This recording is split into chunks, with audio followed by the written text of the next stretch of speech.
Hello, everyone. I'm Karen Cornelson, and I manage marketing and communications as well as the Nelson Innovation Center for CAST, the Kootenai Association for Science and Technology. And yeah, I'm so excited to have you at our second webinar in our digital marketing Lunch and Learn series. We had a great response to the first one about building a content strategy. So thanks for everyone for your feedback, and good to see a lot of you back here for the second one. Just going to give you a quick overview of CAST, and then we'll jump right in. CAST is the only nonprofit tech association serving the entire Kootenai region. We've been around since '98, and it's our mission to support you, our communities in the Kootenays, through tech and innovation. We manage the Nelson Innovation Center, which will hopefully be open soon. But for now, entrepreneurs, startups, businesses, you can all access virtual services until that happens. So we're so happy you're here to learn all about SEO from our fabulous presenter, Megan Adams. Megan, take it away.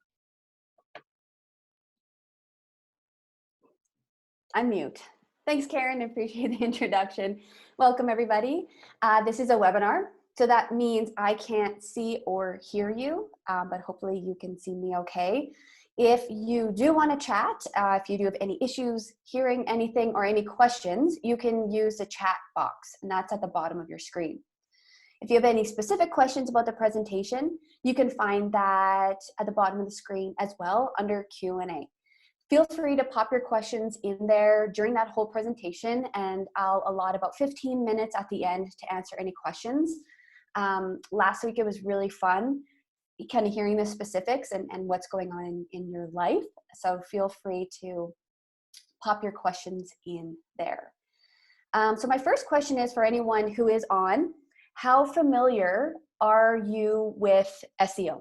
So I'd like to know, if you're not familiar, type no.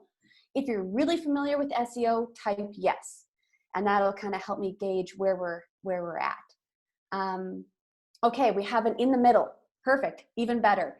So for anyone who's joined, welcome, Megan here. I'm curious to know how familiar you are with SEO or search engine optimization, and you can use the chat box below to let me know.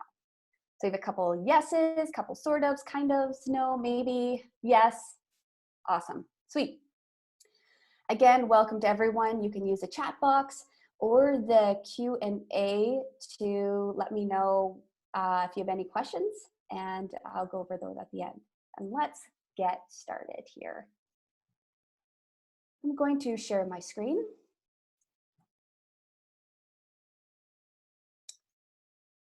Perfect. Minimize this. Okay. Welcome, everybody. We're going to talk about some easy ways to boost SEO and get found by your customers. SEO is one of the most misunderstood topics, or one of the topics that really small business owners find confusing. So I want to demystify this for you and break it down into some actionable steps. As I mentioned, I love questions, ask away. This is an opportunity to, Google is a great resource as well, but this is an opportunity to get some specific questions answered. So don't be afraid, and I will go over those at the end of the webinar. A quick introduction. So my name is Megan Adams. I'm the owner of Mountain Hub Co-working Space in Invermere, BC. I'm a digital marketing expert, so I have 10 plus years consulting with large and small businesses, from Silicon Valley startups to awesome solopreneur small businesses in the Valley. So I think I have a pretty good breadth of information and experience. And I'm also a small business owner, so entrepreneurship is at the heart of everything I do. And for that means that colors everything that I teach, everything that I learn, everything that I share, is always through the lens of entrepreneurship or small businesses. So we're going to dive right in. What is SEO? Now, a lot of people hear that. The true definition, or it's an acronym for search engine optimization, SEO. And at the end of the day, basically, it's helping Google help you. So SEO, or search engine optimization, is how your website or your web content is found online. So you're helping search engines like Google or Bing or Yahoo or DuckDuckGo, whatever you use, match your website to the people searching for content that is contained on your website. Now, this is an ever-changing process. So you'll hear some people go, oh my goodness, Google changed their algorithm, and now my SEO just plummeted, right? So this is a practice of constantly figuring out ways to increase the search ranking of your online presence. And that basically means when someone searches in Google and they type in co-working in British Columbia, I let Google know to match the results that they provide that person with. So I tell them through my keywords, and we'll go into this a little bit further, but I'm helping Google help the people searching for that content. Because Google's goal is to connect people searching for answers with those answers. That's all they're there for. They want to provide great content to the people searching for it. And so that means that they're always constantly evolving what's called their algorithm. So they have these engineers, thousands of them, that are figuring out, okay, how do we determine when someone searches for co-working, how do we determine that we pull the results of co-working and what results do we show them? So it's always evolving. And really, if you take anything away from this presentation, SEO to me is the act of creating the best answer on the internet. It's not about getting super technical. It's not about all this coding, which you can absolutely do. But if you always focus on providing the best answer on the internet and create content that's helpful, Google will connect it to the people that need that help. So the question is, okay, Megan, that's great. All right, create great content. I know that it's going to be an evolving process, but how do I increase my SEO? So there's two main ways. We have on-page SEO and we have off-page SEO. So on-page refers directly to your website. These are anything and everything you're doing in your website to improve its position on the search engine results. So that essentially means you want to rank on the first page of Google. Even better if you're the first, second, or third result. So these are the measures taken in your website itself to improve that ranking. Now, example is using specific keywords that your audience is searching for on the internet. Now, the second option is off-page SEO. So these are actions taken outside of your own website to impact that ranking, right? So we have on the website and off the website. Now, an example for off-page SEO would be building backlinks to your website from other great internet sources. So for example, the Columbia Valley Chamber of Commerce has a link to the Mountain Hub on their directory page. This is an example of a backlink, and this is an example of helping the Mountain Hub improve its off-page SEO. Because the Columbia Valley Chamber of Commerce is a reputable internet source, and they likely have their own SEO ranking. So together we can help support each other's SEO results.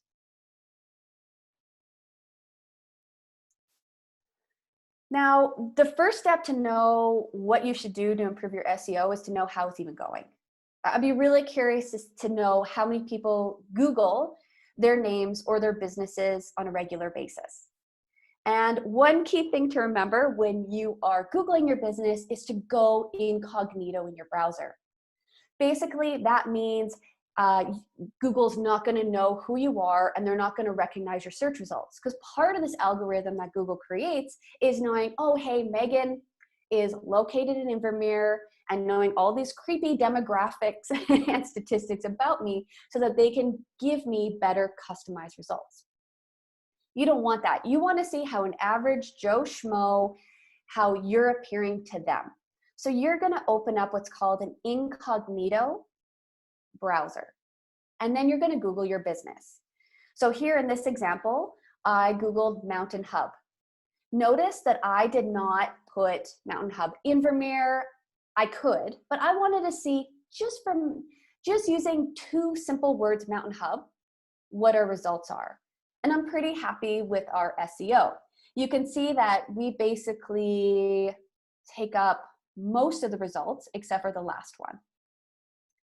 That is great. So out of 334,000,000 results, we are showing up on the first page of Google and the first 4 spots. That's incredible. Now, if I search for Mountain Hub Invermere, I'm sure we would take up that whole page because it's more specific. So this is an example of an SEO audit. Where does your website show up in Google? And then write this down so you can track how your SEO efforts are. So say you are on the 3rd page, make a note of the date and make a note of the page number and the result number you are. And then when you start tweaking your SEO, you can see, oh yes, I'm making progress. I'm now on the 2nd page. Oh, I'm now on the 1st page. So make it part of your process to Google your business. And that's the best way to do an SEO audit. Now, do you know that ranking for SEO takes time?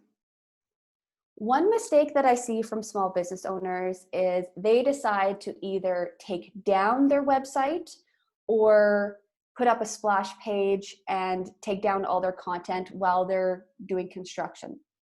What happens when you do this is you are ruining your ranking. So Google now, so to take a step back, Google has what we call crawlers or spiders. And so what Google does is it goes out into the internet and it crawls all the web pages, which are billions and trillions of web pages.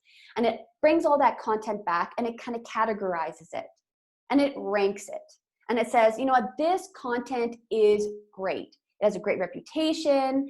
It talks about relevant information.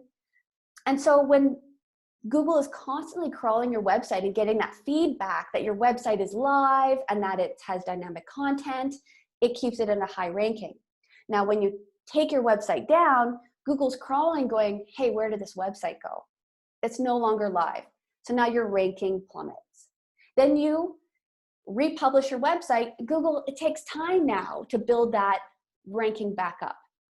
So the length of the time your website has been live plays a huge part in your SEO ranking. The longer on the web, the better the results if you follow the other rules that we're going to talk about. So if you can get a website up right away, even if you feel before you're ready, that's great. Just make sure you have some relevant content. And if you don't have to unpublish your website, don't. Now, one caveat to that is how often you update your website and your blog. So if you have a website up, it's been up for 15 years, and you've never once updated it, your ranking is going to be low. But if you keep your website content fresh and up to date, then that is going to boost your SEO ranking. And for a lot of people, updating their website seems daunting. Maybe you had a web designer set it up for you and you don't know how to update it. Maybe you're just not tech savvy and it just seems a little bit intimidating. My recommendation would be then to consider creating a blog to help keep your content fresh. Now, a blog is super simple. It's basically built off of your website. And what it does is you create blog posts. And blog posts are basically chronological pieces of content that can be found online. Now, if you want to rank for SEO and improve your SEO, have a blog. And that is really going to help. Now, part of your blog, and this is a third point, is you're going to really consider the use of keywords and key phrases. This is a really critical piece that Google looks for. They need to know that your content includes the keywords and key phrases that people are searching for in Google. If you don't use those keywords, or if you're not using the same keywords that your people are using to search for content, you're not going to be a match. So your homework is to figure out the keywords and key phrases that your customers are searching for. Not your industry keywords, not your industry standards, but what are your customers, what keywords are your customers using? And a great example is the Mountain Hub as a co-working space. I'm in the co-working industry. Everything is co-working, co-working, co-working without a hyphen, right? But people especially in the Valley, before we kind of broke the ice, didn't really know what co-working was. So they wouldn't use that keyword to search, right? They would search using shared office space. They would search for office space for rent, short-term office lease. These are the keywords that my customers were using, not co-working. So I wasn't connecting my content with the people searching for it. Now, as we broke into the space and we kind of co-working became a little bit more popular, then we can start using that word a little bit more. But what I really want to drive home is the point that you need to speak the language of your customers. Get specific and keep a running list to refer to. So the first thing to do is to open up a spreadsheet or a Google document and brainstorm all your keywords and key phrases. Then I'll show you how to double check these keywords and to see their popularity over time. So there's some great resources for keywords. The first one is Google Keyword Planner. A little bit of context. Google makes its money on advertisements. It's just like Facebook. Advertising is their business. It's the name of the game. That's how they make all their money. So Google wants you to pay them to have your search results show up on that first page of Google, right? So this isn't organic SEO. This is now paying to play.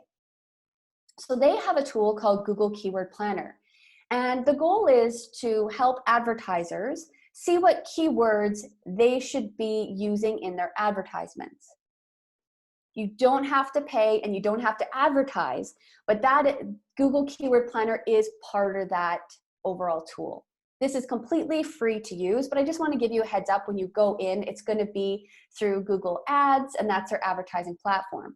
But you can absolutely use Google Keyword Planner to see what keywords people are using, to get ideas, and to see what the volume is. So how many people are searching for the keywords that you are brainstorming? Another great resource is Moz.com. This is where you can see how your website is performing, and you'll get an actual ranking. So get an SEO ranking, and you'll see the different categories of how your website is performing for certain aspects. And then neilpatel.com, phenomenal resource. I highly recommend signing up to his newsletter. He is always giving all kinds of free information on how to boost SEO organically and not getting too much into the technical side, because I believe that you can really boost your SEO without having to do a lot of coding. Another great way to search for keywords is to look at things like blog titles from your competitors. So likely your competitors or other people in your industry are working on their SEO and they're doing a lot of research. What are they using? And a great thing is looking at their blog posts and what are the keywords that are popping up time and time again, and what are they naming their blog posts? These are going to give you some really good indicators of keywords to use. An example, using the Mountain Hub again, of keywords and phrases, I would use Invermere, I would use co-working, shared office space, office rental. So these are keywords and key phrases that serve as an example of what the Mountain Hub would use.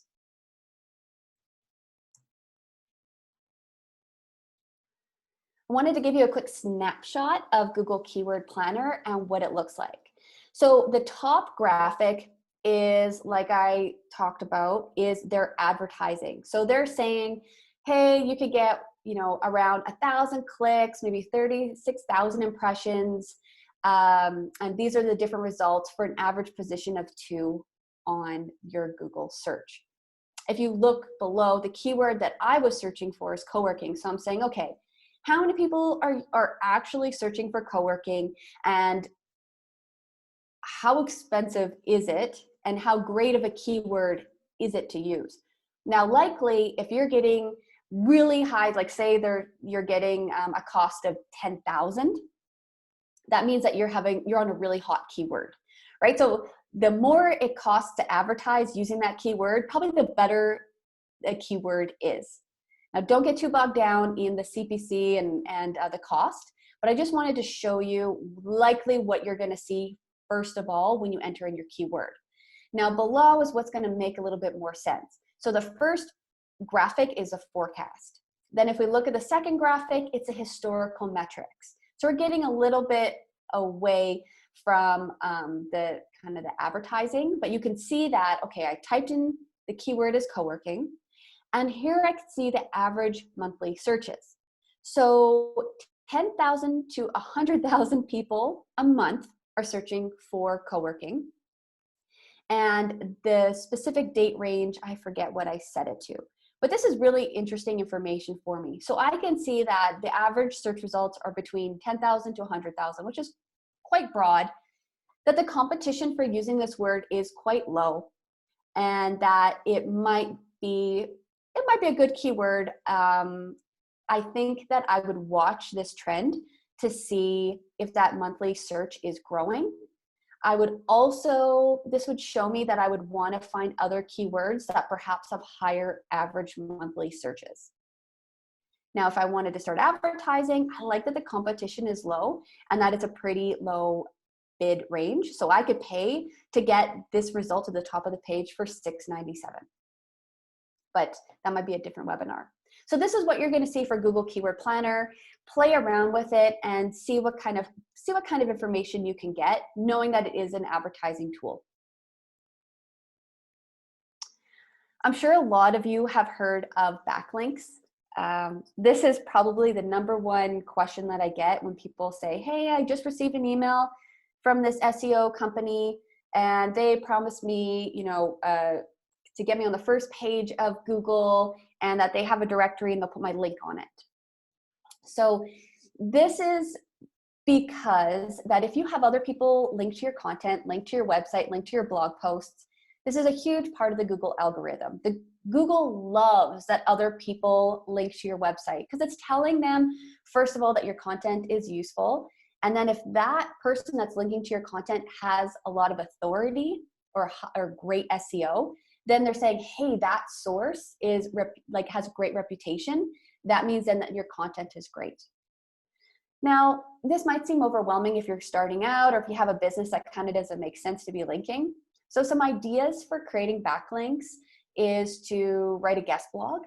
So you could say, hey, Megan, I want to write a guest blog for the Mountain Hub. And then in that, can we link back to my website, in my bio? Great, perfect. You're solving a problem for me. I need content and I'm helping you out by backlinking. So really the goal here is to brainstorm. Who can share your links? What kind of content can you help create so that people can share it on their website? And then of course, whose links can you share as well? Because you get a little to give a little.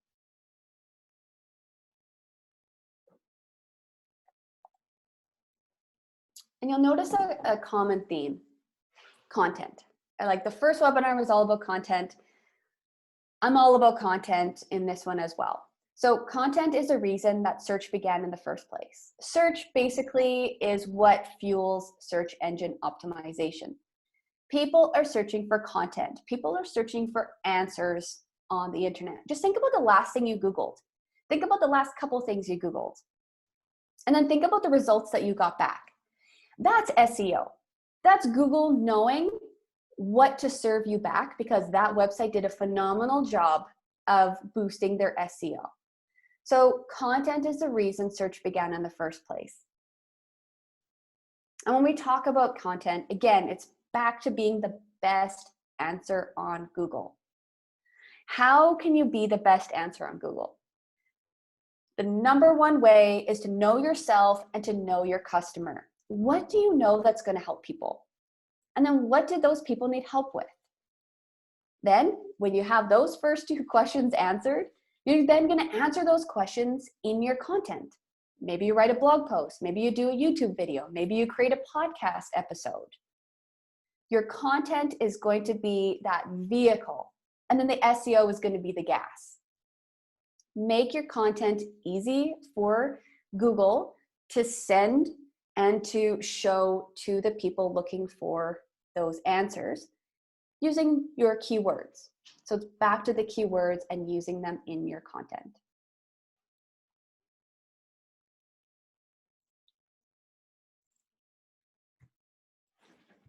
Some general SEO tips are now to buy and use your own domain. So I talked a lot about content. We talked a little bit about a website.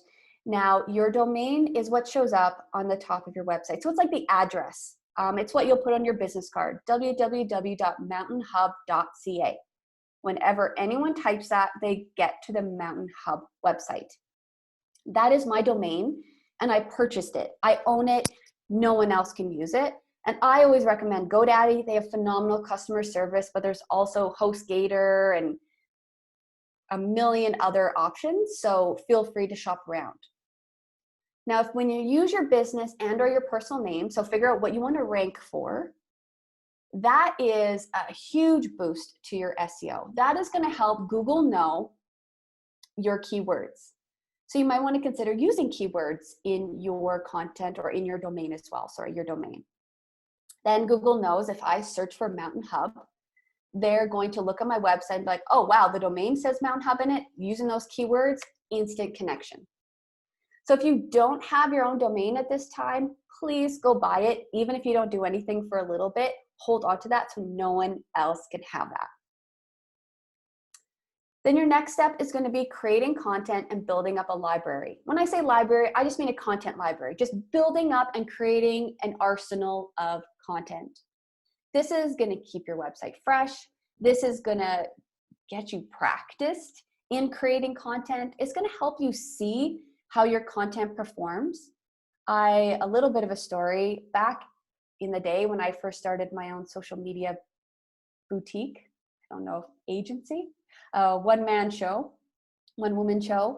I had this mysterious call from someone. And so when you start your own company, you get really excited about everyone's a potential customer. So you're not kind of looking at it from the lens of, oh, maybe they're trying to sell me something. You're like, oh, everyone's a potential customer. They want to kind of pick my brain. Oh, I'd love to take a call with them. So I get this kind of like mysterious request. Hey, Megan, love your content. Would love to jump on a call and do a brief presentation for you. I was like, sure, yeah, okay. So we jump on kind of a webinar like this. I don't know. We didn't have Zoom back then, I don't think, but they had their video presentation and I'm so excited. I think that I'm going to score this huge customer. So we're going through this presentation and then they're asking me, how much makeup do you wear? What kind of makeup do you wear? How often do you wash your hair? And like, I'm self-employed, so I'm still in my pajamas. It's 2:00 in the afternoon. Going, oh my gosh. Finally, at the end, it was an Arbonne sales pitch. So kind of like Mary Kay. It was an MLM, and they were trying to sell me into the MLM or to be an Arbonne representative. And that just, it completely deflated me. But at the end, they were so excited because their shining star was, and if you're a really good, like if you sell enough makeup, you get a white Mercedes. And like, they just missed the mark. I was not the audience. I don't really care about a white Mercedes. Don't really wear that much makeup, and I missed the mark. And after the call, I was like, wow, there was a lot of learnings from it. So I put together all my thoughts in a blog post about knowing who you're selling to, knowing your audience, and wasting everybody's time because you don't know who you're selling to and they didn't get to know me before they launched into the presentation. Because if they did, we all wouldn't have wasted our time. So I wrote this blog post and I called it something like, I forget, it was something about a white Mercedes, and it had it in the blog title. Do you know that in under 3 months, that blog post had over 10,000 hits? And all I was talking about was this experience about being sold to and the presentation, and they're trying to sell me white Mercedes and I didn't care about it. It got so many views and so many responses because people who were interested in Arbonne learned that you got a white Mercedes if you reached a certain level. So there was a couple lessons in there. First of all, the power of keywords. I use white Mercedes. People are searching for white Mercedes and my content got connected. But they were looking for information on Arbonne white Mercedes and I was complaining about the Arbonne Mercedes. right? So it's really, really interesting about the power of keywords, but making sure you know exactly who you're talking to and what you're talking about. Those 10,000 views did nothing for me, right? They didn't get me any social media clients. It didn't really boost my business because the people who came to read my blog had no interest in me complaining about the sales process for Arbonne. So a little bit of a funny, but oh man, that felt really good having 10,000 views to my blog post, right? That was a little bit of an ego boost there. Neil Patel, as I mentioned, great resource. One thing to note is that Shopify, Squarespace, Weebly, Wix, any website builder at this point all have SEO options. And that might be something that you look for if you're asking, hey, what website provider do you recommend? Which is the best? Perhaps if SEO is really important to you, you see which ones have the best SEO options. Now, they all are competing with each other. They know that they have to. They know that they need to keep people happy and get their website found and help people with that, because SEO can feel really overwhelming. So if you currently have Shopify or Squarespace website, go find that, I think it's under the advanced tab, go find that SEO section and fill it out.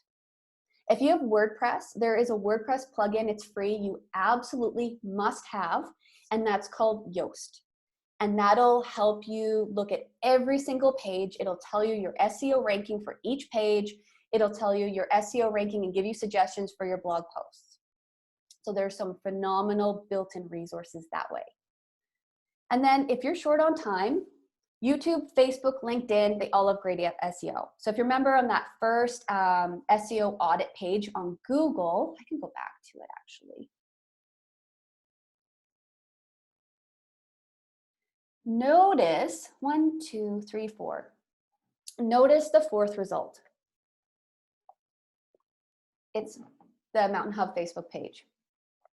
I did nothing to get it there except for fill out my profile really well, right? So I have my about filled in using keywords. It's been up long enough that Google trusts it. So you might consider using Facebook, LinkedIn, and YouTube to help boost your SEO. And you might consider making profiles on one of those channels or all those channels in order for you to rank on that first page, especially if you're having difficulty.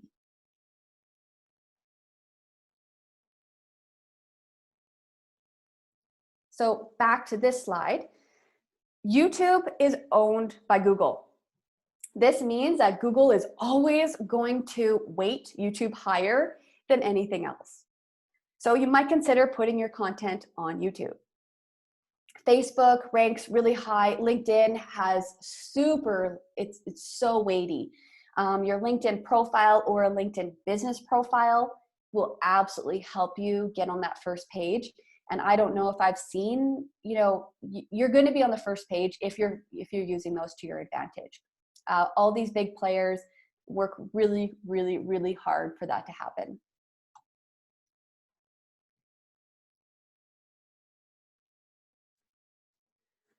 So your steps for getting started with SEO, you're going to take a look at your on-page SEO. So what can you do to work on your website?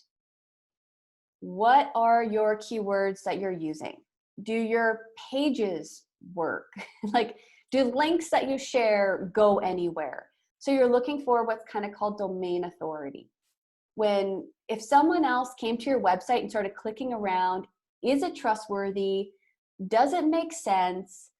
Is it dynamic? When's the last time you've updated it? This is what you're going to be working on for on-page SEO. Off-page SEO, you're going to be brainstorming ways that you can now backlink with other companies. You're going to figure out how you can work on your SEO off of the website. So maybe you're linking to your YouTube channel. Maybe you're making sure that in your Facebook page, you have your link to your website there, and it's the correct link. These are all ways that are going to help boost your SEO. I'm like, how easy is that? That is so easy. There's no coding. It's all free. Then you're going to really focus on keywords. You're going to research keywords for your niche and your industry. If you have no clue where to start, Google your competitors. What words, keywords, and key phrases are they using in their blog posts? Heck, I bet if you Googled, what are the best keywords for insert industry? So what are the best keywords for mystery novel authors? I bet that there's a blog post from a mystery novel writer blogger talking about their experience. So use Google, which is kind of ironic, to figure out what keywords you should be using for your SEO efforts. And then we have content. So create awesome content and cater it to your customers. We talked about this last week. What do your customers or your audience? So your audience are the people that aren't necessarily customers, so they're reading your content. So what do people in your audience need to learn, and what can you teach them? What are their pain points? What are they going through right now that you can help them with? This is going to be your key. And then in that content, you're going to use those keywords. And what's great about keywords are going to help you figure out what content you should create as well, right? So if a keyword is, so a big theme for co-working right now is remote working. People are working from home. I know that if I did a blog post on how to use Zoom for a meeting, I know that that would do really, really well. Because I know that people have to use Zoom. They might be a little bit confused. I know if I use the keywords in that would rank really high, and that I know I could create some really great content with some really great tips. Another example, I know that I can help people figure out how to work remotely. So how do you set up your remote office? What's a great desk? And I might link to an IKEA desk. What's a great chair? I might link to a chair on Wayfair. I might link to Google Drive and teach people how to use that. So this is an example of really great relevant content. And then in it, I'm going to have keywords like likely COVID-19 or coronavirus or working from home. So I'm going to make sure that it's really, really relevant. And then back to the backlinks. How can you get websites that have a high reputation, so websites that have high domain authority, to share your content? And it doesn't hurt to ask. That's why a lot of businesses are members of their Chamber of Commerce, right? So the Chamber of Commerce hopefully has decent on-page SEO or domain authority. And so if they're linking to your content, that's going to boost it. Maybe there's great directories for your industry. I know for co-working, there's coworking.com. So right away, it has a keyword in the title. If you type in co-working, coworking.com is going to go to the top. Likely, if I have the Mountain Hub on there, that's going to boost my SEO as well. So brainstorm. What are the websites that you can connect with? And then consistency. This goes any effort that you're making online. Consistency is your best friend. So you don't have to, burst out of the gates and do every single thing that I'm talking about. Maybe you do a plan. Maybe you're like, okay, I'm going to approach this. I'm going to create a 6-month plan. First month on page, SEO. Second month, off page. Third month, keywords, right? So maybe each month has a theme, and then they build. And then that creates consistency, because a lot of times we get really excited. We go, SEO, I want to boost SEO. And then you burn yourself out for 2 weeks and you don't do anything about it ever again. So work on growing your SEO in a consistent way, knowing that it is going to ebb and flow and change.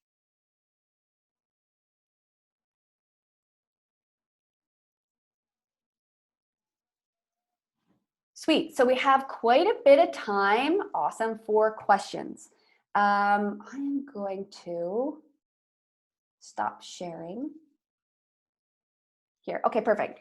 So we have 2 options for anyone who missed the beginning. So we have our chat, where you can pop questions into there, and then our Q&A. My preference is Q&A if you don't mind, but I'll be sure to check both back and forth.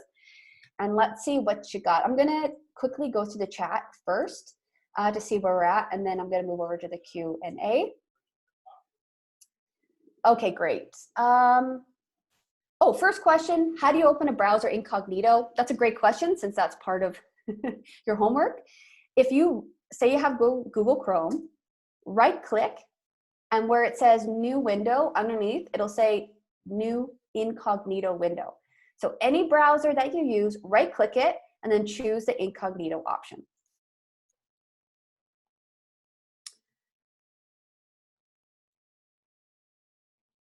Awesome, great, okay, perfect. I'm gonna go over the Q&A.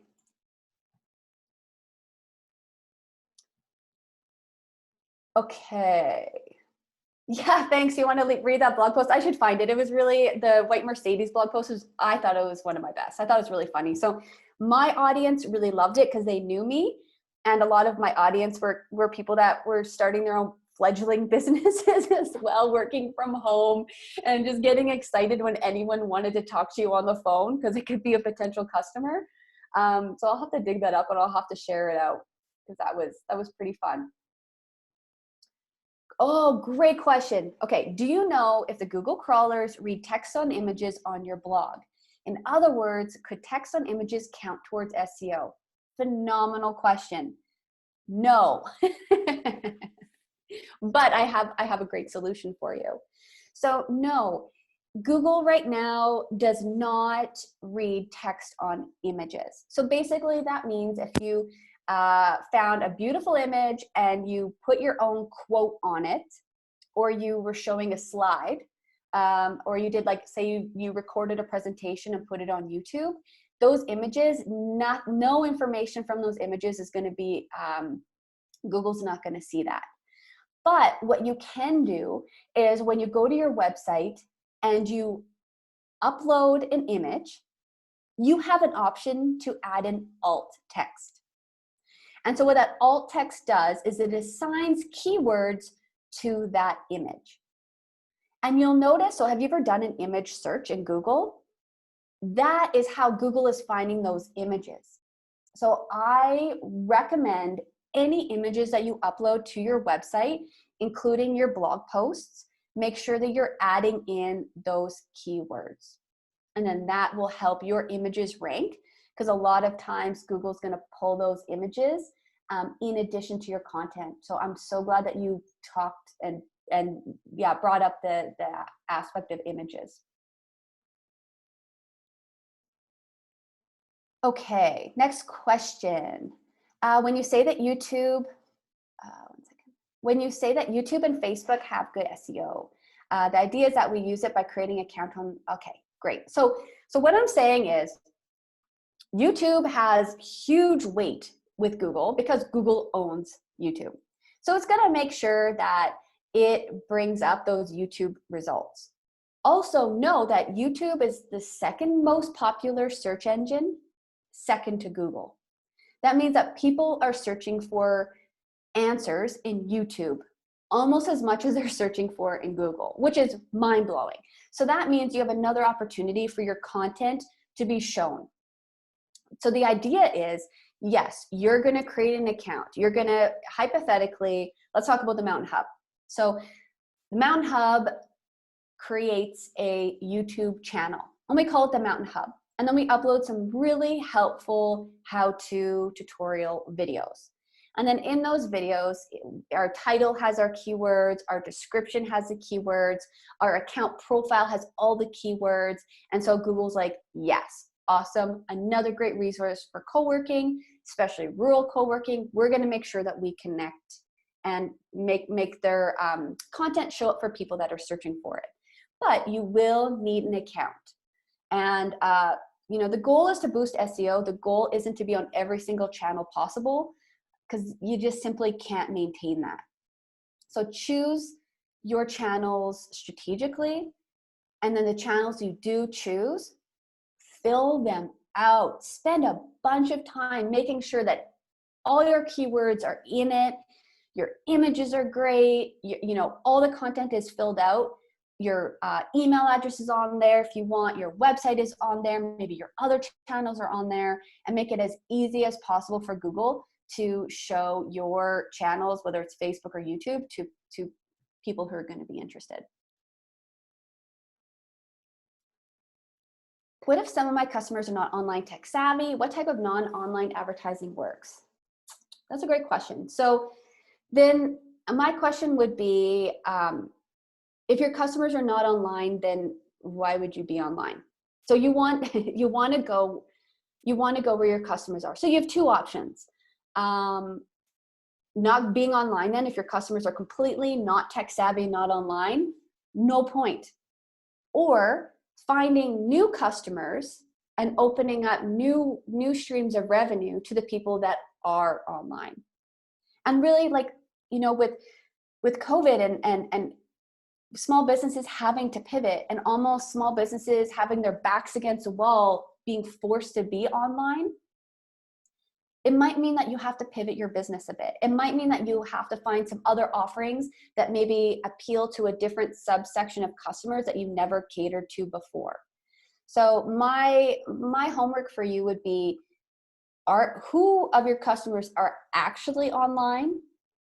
And if you don't know the answer, then what could you do online to create new customers? Non-online advertising is not my forte, and I'm all online, I'm all digital, I'm all of the power of the internet. So there's better marketers to talk to for that. I kind of believe that everyone should be online and advertising online, but that's my own personal bias.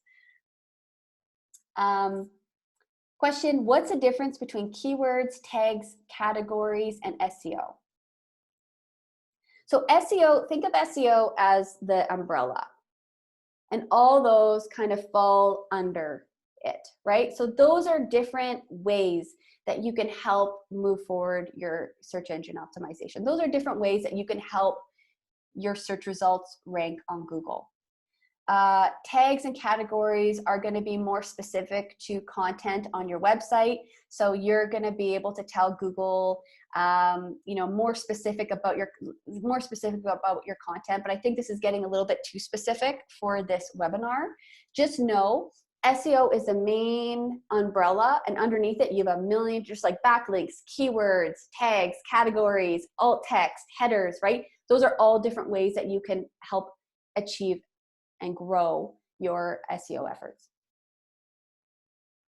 How damaging is old, outdated content for your website health? Yeah, great question. It's not good. It's not bad. So say you have an outdated website and it's been up for a while. My first thing would be, okay, Google it. How is it, how's it going? If your website is super out of date and you're still getting a little bit of traffic to it, I think that's damaging.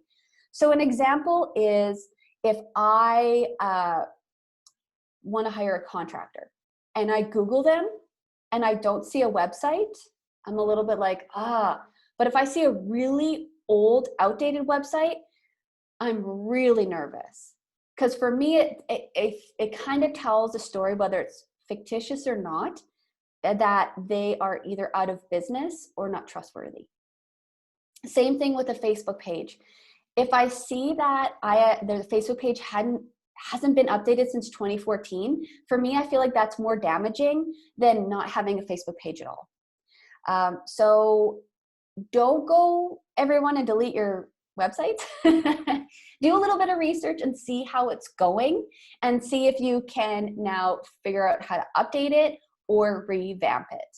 And then if it's really not serving you, then start figuring out how Facebook or Instagram or another social channel can support you. Because I know websites can be kind of overwhelming and seem daunting for the small business owner, especially if you're, just trying to keep everything afloat and then create a website and then. So I understand that. I have a couple more in chat here.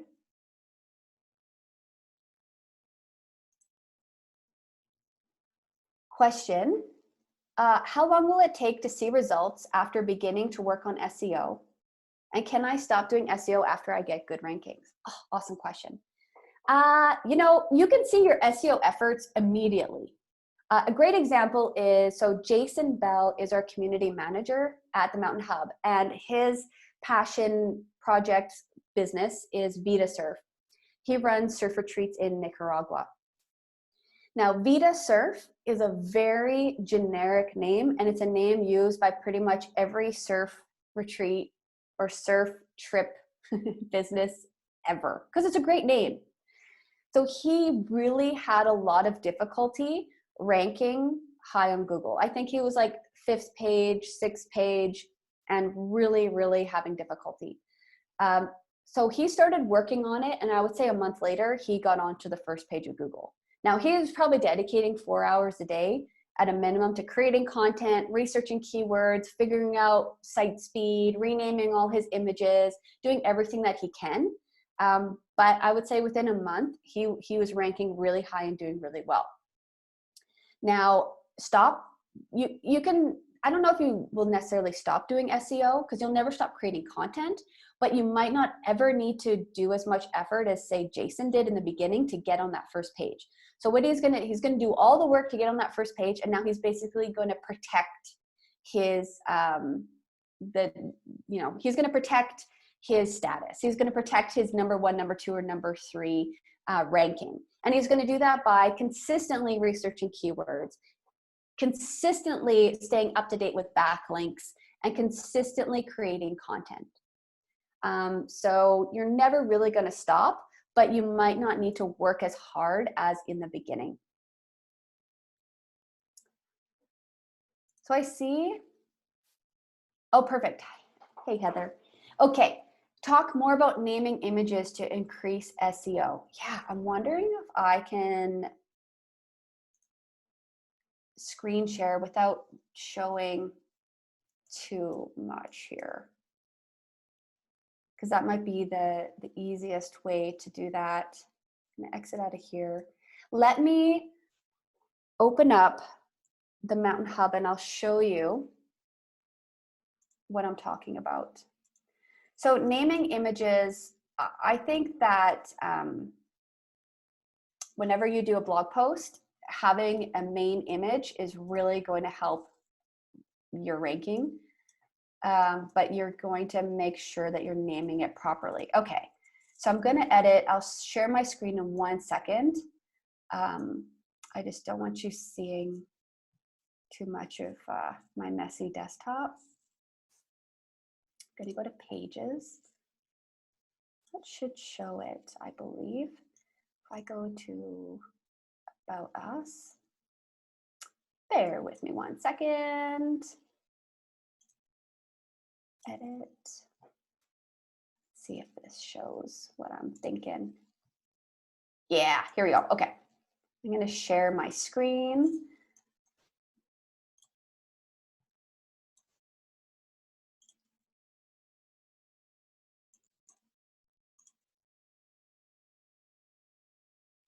Sweet. Hopefully you can see it. So this file name right here is going to be where you put your keywords.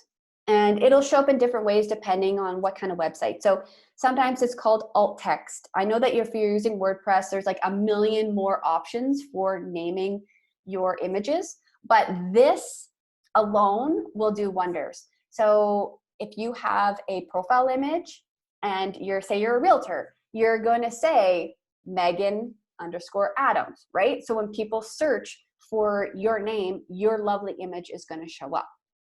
This is what I'm talking about for your file name and naming your images. So hopefully that was helpful here. And if you are using WordPress and you download the plugin Yoast, it'll walk you through that. I know that Neil Patel talks about images as well, so those are some great SEO resources that way. So if you have any more SEO questions, pop them in. We are kind of moving over to advertising, so I want to make sure that I answer any SEO questions first, but I'll talk about advertising all day. I love online advertising. So I'll answer this, but if you have any more questions, pop them in, and there is no question too dumb. So do not be afraid of and asking something that you think is maybe not relevant either. Ooh, is there a way to see the backlinks to link to a competitor's website?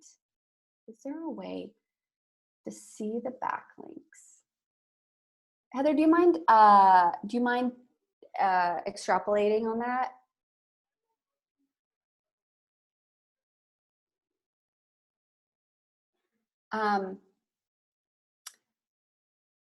know if there's a way to see the backlinks that other people are using. I bet that there is, and that would be really interesting. I feel like there would be. I would have to look that up. But yeah, if you could somehow see all the backlinks that your competitors are using, that would be crazy amazing. And I bet someone has created a website for that. So sorry, I don't know off the top of my head, but I think that'd be incredible. How much should a social enterprise spend for online advertising? That's going to depend on your goals. That's really going to depend on it's really going to depend on your goals and how much revenue and how much you want to spend on marketing. My suggestion first would be to make sure that you have all your content optimized, that you know what you're advertising for, and you know what your goals are. I think a lot of times people at small businesses go into advertising just kind of like, I need to be advertising, so I'm just going to throw $100 here or $1,000 here and not have some measurements in place for that. So it really depends on your goals. Figure out what your goals are, what amount of money you have to advertise, and make sure what you're advertising, all your content is really, really locked in.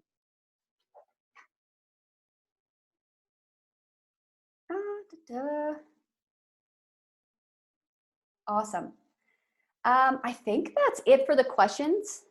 So thank you all for jumping in. If I want you to know anything about SEO, is basically it's all about content. So search was invented because there was content out there that people want to read on the internet. And so Google is basically that middleman. They connect your amazing content with people that want to see it. But you need to help Google out. You need to help Google by telling them the keywords that they should match for. And you want to help Google out by saying, hey, I always have fresh and dynamic content. I'm the best answer on the internet. And how you do that is by creating exceptional content consistently. If you do have questions on content, though, Neil Patel is really great. And you can also Google online content or content marketing and get some really great ideas. So yeah, focus on your content, figure out your SEO strategy, and I think that you'll do really, really well. That's all I have for you today.